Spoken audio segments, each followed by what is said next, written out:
கோலி talk Kollywood news. விரைவில் கபாலி டீசரை வெளியிடும் ரஞ்சித். அட்டகத்தி மெட்ராஸ் படங்களை இயக்குனர் ரஞ்சித் 3வது படத்திலேயே ரஜினியை வச்சு கபாலியை இயக்கி முன்னணி இயக்குனர் ஆயிட்டாரு. இந்த படத்துல கேங்ஸ்டரா நடிக்கும் ரஜினி இளமை காலம் முதுமை காலம்னு 2 விதமான கெட்டப்புகள்ல நடிச்சிருக்காரு. இந்த படத்தோட படப்பிடிப்பு முடிவடைந்து இப்போ போஸ்ட் ப்ரொடக்ஷன்ஸ் வேலைகள் நடந்துகிட்டு இருக்கு.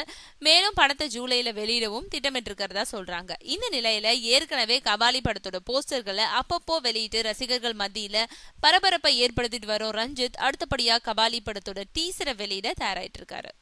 படம் வெளியாறது தாமதமாயிட்டு இருக்கிறதுனால அது வரைக்கும் ரசிகர்களுக்கு ஏதாவது கபாலி ஸ்பெஷல் டீசர்களை வெளியிட்டுக்கிட்டே இருக்கணும்னு நினைக்கிற ரஞ்சித் விரைவில் ரசிகர்களுக்கு இன்ப அதிர்ச்சி கொடுக்கிற வகையில ஒரு கபாலி டீசரை வெளியிட போறாராம். அந்த தகவலை சீக்கிரமே வர்றோன்னு தன்னோட ட்விட்டர்ல தெரிவிச்சிருக்காரு ரஞ்சித்.